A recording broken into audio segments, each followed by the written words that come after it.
सबसे पहले 5 सेकंड का ये वीडियो देखिए।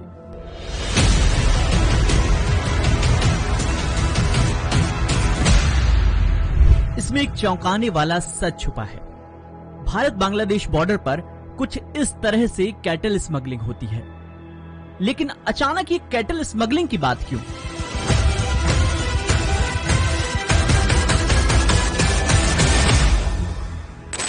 दरअसल सीबीआई ने हाल ही में इस मामले में टीएमसी के नेता अनुव्रत मंडल को गिरफ्तार किया है। गिरफ्तारी के बाद सवाल उठे कि कैटल स्मगलिंग का इतना बड़ा रैकेट आखिर कैसे ऑपरेट हो रहा है।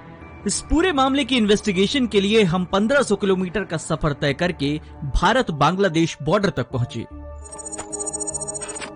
मुझे कोलकाता के एक सोर्स ने बताया कि कैटल स्मगलिंग बंगाल में कई रास्तों से हो रही है, बहुत सारे कॉरिडोर हैं। उन्हीं में से एक मुर्शिदाबाद जिले का जालंगी ब्लॉक है।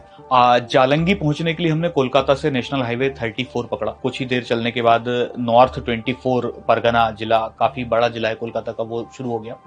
और उसी रोड पर सकरी सी सड़क थी, किनारे में एक पिकअप खड़ी थी, उसके अंदर गाय और बछड़े भरे हुए थे।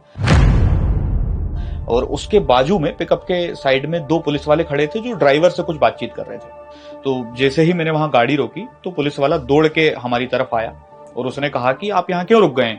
मेरे मन में मतलब ये डाउट हुआ कि कुछ ना कुछ गलत चल रहा है, तभी पुलिस वाला इतना घबराया हुआ है। कुछ आगे चलने पर साइड में लेफ्ट हैंड पर हमको एक चाय की दुकान दिखी, तो हमने वहां गाड़ी पार्क कर ली। तो उसने बताया कि सर ये गाय और बछड़े लेकर जाते हैं, अधिकतर तस्कर होते हैं, पुलिस वाले इनसे रिश्वत लेने के लिए इनको यहाँ पर रोकते हैं। यहाँ से मुझे एक क्लू मिला। मैंने ड्राइवर को इशारा किया कि तुरंत इस गाड़ी का पीछा कीजिए। बिरोही गांव में जहां वो रुकी वहां पर साइड में हाट लगा हुआ था, जहां पर बहुत बड़ी संख्या में जानवर थे, छोटे बछड़े भी थे, गाय भी थी, और एक व्यक्ति बैठा था जो पूरे उस बाजार को ऑपरेट कर रहा था। सब वहां पे जाके लिखा पढ़ी कर रहे थे। जब मैं मैनेजर की तरफ मैंने अपना कैमरा घुमाया तो उसकी नजर मेरे कैमरे की तरफ पड़ गई और उसने मुझे चिल्लाते हुए कहा, इधर आओ, क्या कर रहे हो वहां पर?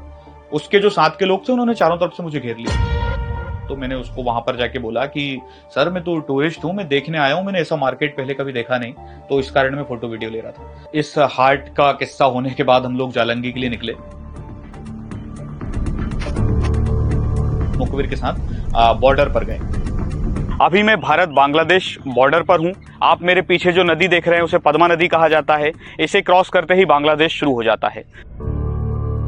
जब मैं पद्मा नदी के किनारे पर खड़ा था तब मैंने देखा वहां पर बड़ी संख्या में लोग जूट की खेती करते हैं। तो उसने बताया कि कुछ लोगों से जो तस्करी गिरोह के लोग हैं वो करवाते हैं, क्योंकि इनमें छुपना बड़ा आसान हो जाता है। सुना ऐसा है, वैसे को लड़की लोग देता है। जब मैं वहां पहुंचा तो हमने देखा कि बीएसएफ के ऑब्जर्वेशन पॉइंट बने हुए हैं, लेकिन एक पॉइंट पर सिर्फ 2 जवान तैनात हैं। बीएसएफ के एक इंटेलिजेंस ऑफिसर, उन्होंने मुझे एक वीडियो शेयर किया और उन्होंने बताया कि आप लाइव तो नहीं देख पा रहे हैं, लेकिन ये देखिए इस वीडियो में तस्करी होती कैसे है।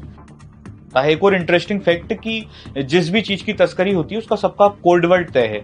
जैसे वो बछड़ा है तो बछड़े को वो लोग पेप्सी कहते हैं, तो बोलते हैं 2 पेप्सी भेजी हैं। जब हमने कोलकाता से लेकर जालंगी तक कड़ी से कड़ियां मिलाई तो कैटल स्मगलिंग का पूरा खेल समझ में आया।